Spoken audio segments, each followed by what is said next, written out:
Actually look at who are we actually going to be able to get. You look at Mitt Romney, and he would have had, I think, 74% of Hispanics in order to win. Barack Obama got 71%. It's virtually impossible in these numbers. I think when we talk about a message of unity, I'm talking about faith issues and issues, education, issues that unite all demographics. Our problem in the Republican Party is when we start going after other demographics, we disenfranchise our base. That is right now who's got Ted Cruz and Donald Trump at the top, is that base who's been awoken, that silent majority we keep talking.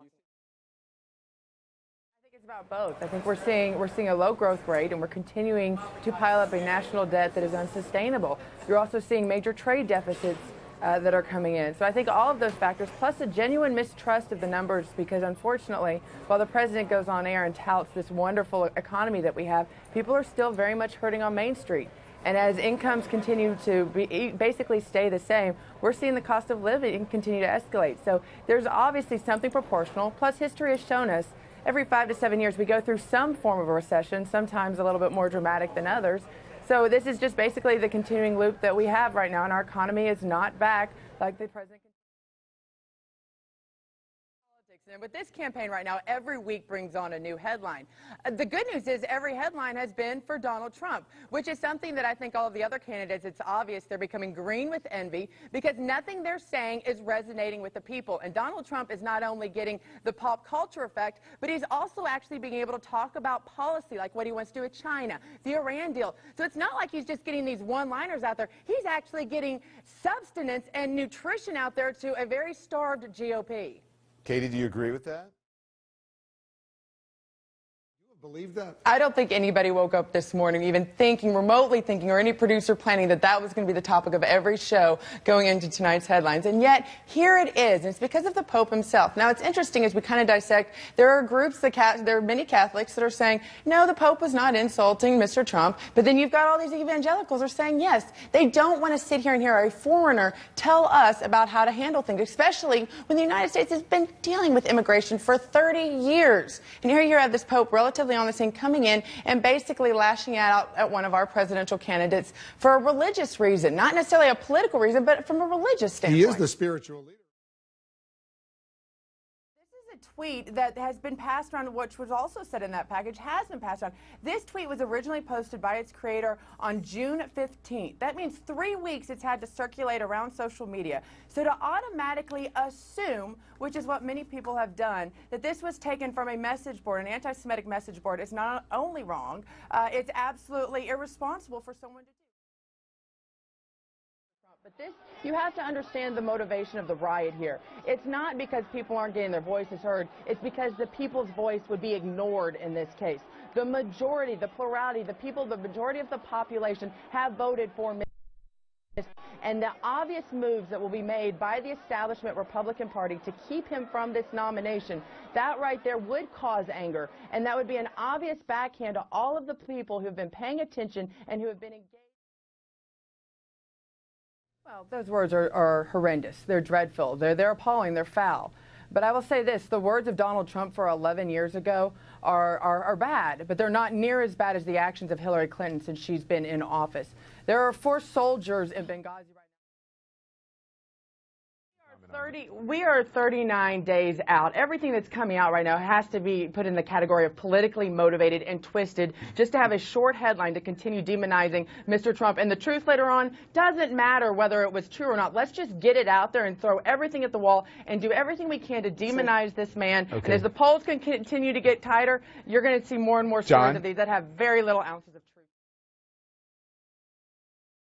Well, listen, the GOP has always had some sort of issue with women. I mean, remember, Mitt Romney put all of us in a binder.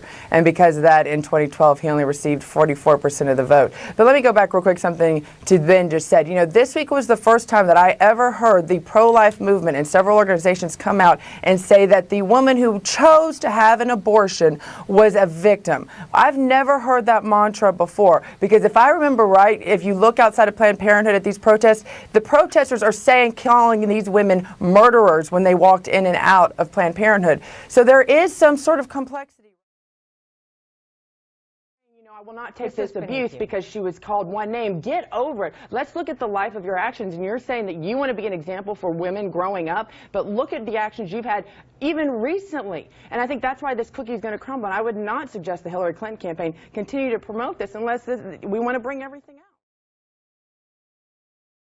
No, this is all Mr. Trump saying that instead of most politicians that say a lot of things on the campaign trail, he's actually going to work with Congress and actually get something passed for once instead of the stalemate that has put the Republican Party in the situation it is today.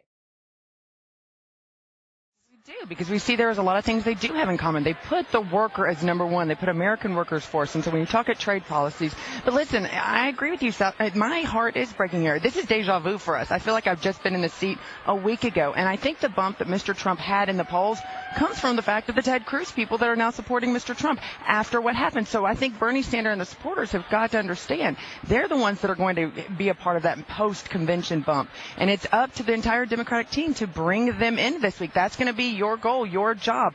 We obviously have done a good job with it because everything is showing that last week was a success in continuing to unify the Republican Party. Now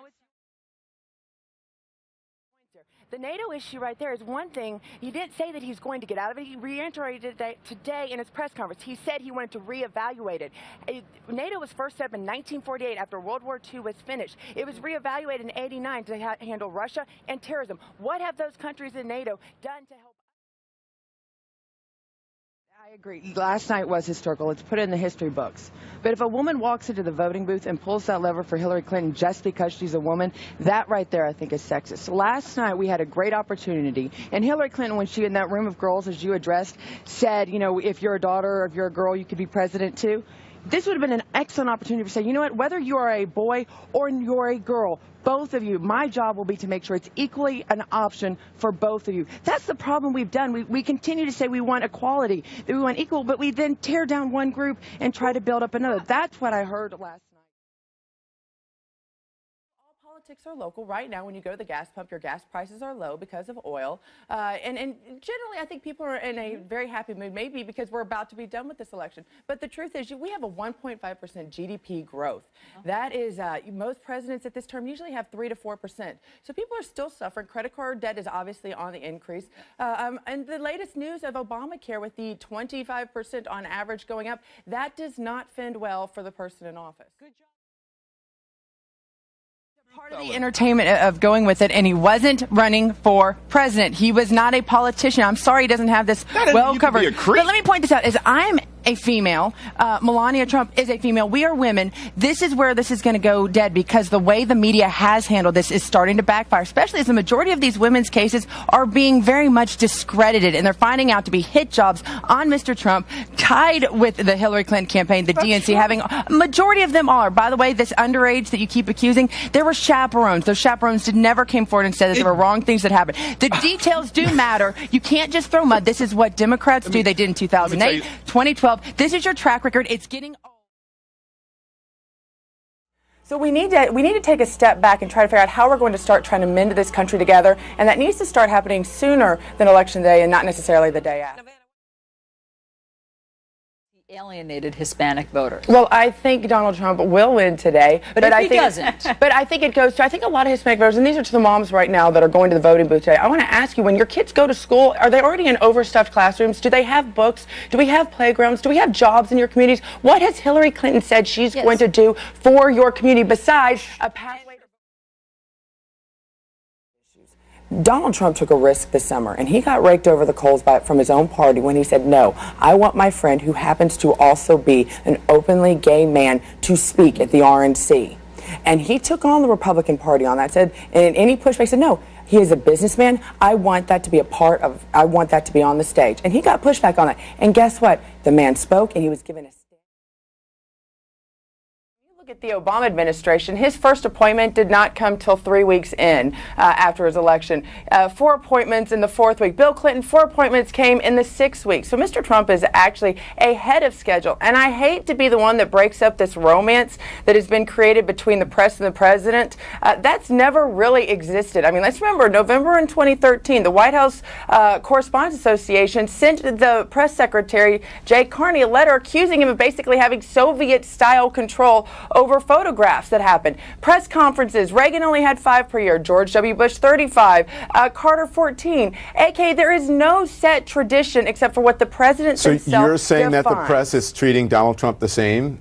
No, I'm saying that there's no traditional way that the press should treat the president or the president should treat the press. Every single administration brings in their own way of handling things. Let's look at FDR did more than 1,000 press conferences. On his first one, he laid out a whole long litany of rules and lists to the reporter saying, if you want to be in my press conference, this is how you're going to act. President Eisenhower said, I will lay out my weekly cross for you and wait for you to drive the nails into it. There's never been a bromance between the two.